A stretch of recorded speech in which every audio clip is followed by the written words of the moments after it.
ओम श्री परमात्मने नमः। पूर्व श्लोकों में देही की निर्विकारता का जो वर्णन हुआ है, आगे के श्लोक में उसी का दृष्टांत रूप से वर्णन करते हैं। वह सांसी जीर्णानि यथा विहाय नवानि गृहांति नरोपराणि तथा शरीरानि विहाय जीर्णान्यनानि संयाति नवानि देहि। इसी अध्याय के 13वें श्लोक में सूत्र रूप से कहा गया था कि देहांतर की प्राप्ति के विषय में धीर पुरुष शोक नहीं करते।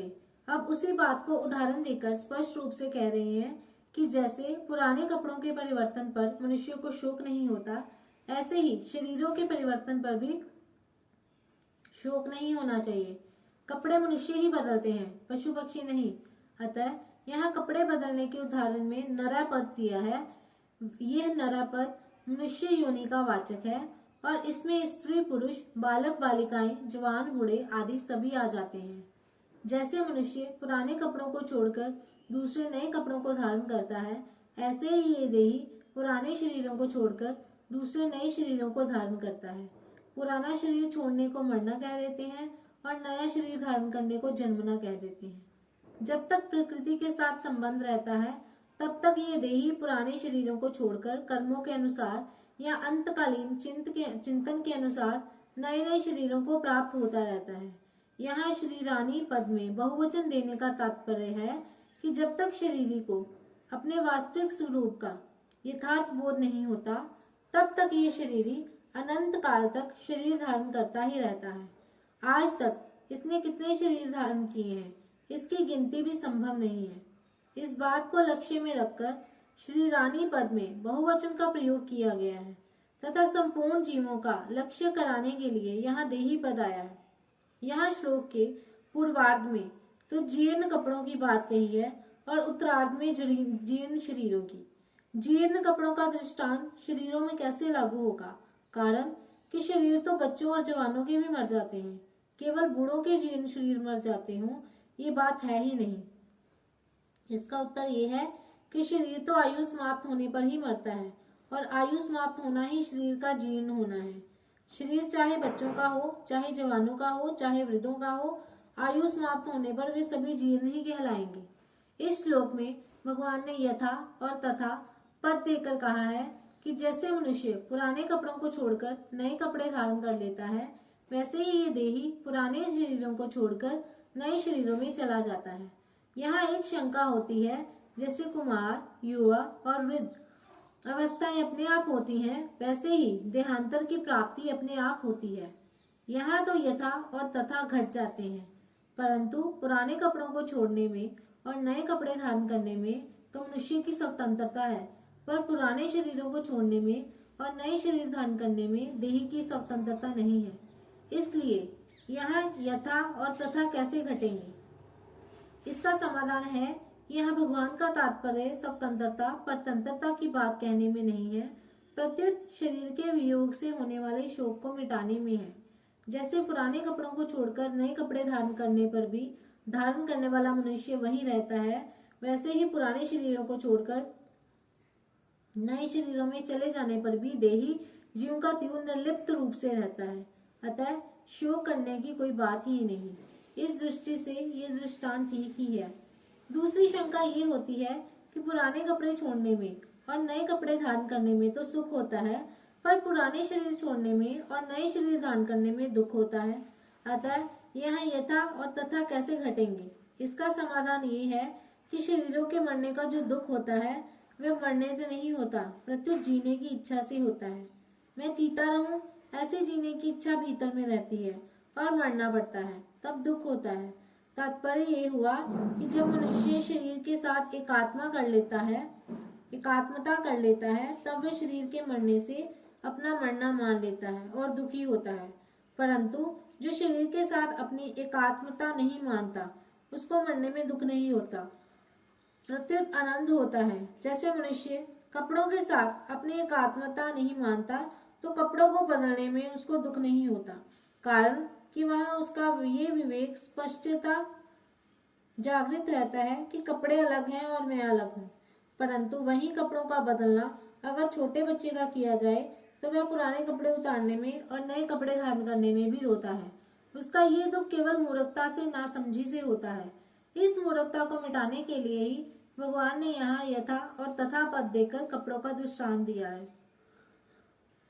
यहाँ भगवान ने कपड़ों के धारण करने में तो गृहणति क्रिया दी, पर शरीरों के धारण करने में संयाति क्रिया दी। ऐसा क्रिया भेद भगवान ने क्यों किया? लौकिक दृष्टि से बेसमझी के कारण ऐसा दिखता है कि मनुष्य अपनी जगह रहता हुआ ही कपड़ों को धारण करता है और देहांतर की प्राप्ति में देही को उन देही में जाना पड़ता है। इस लौकिक दृष्टि को लेकर ही भगवान ने क्रिया भेद किया है। विशेष बात, गीता में येन सर्वमिदं ततम नित्य सर्वगता स्थानु आदि पदों से देही को सर्वत्र व्याप्त, नित्य, सर्वगत और स्थिर स्वभाव वाला बताया तथा संयाति नवानी देही शरीरम यद वापनोति आदि पदों से देही को दूसरे शरीरों में जाने की बात कही गई है।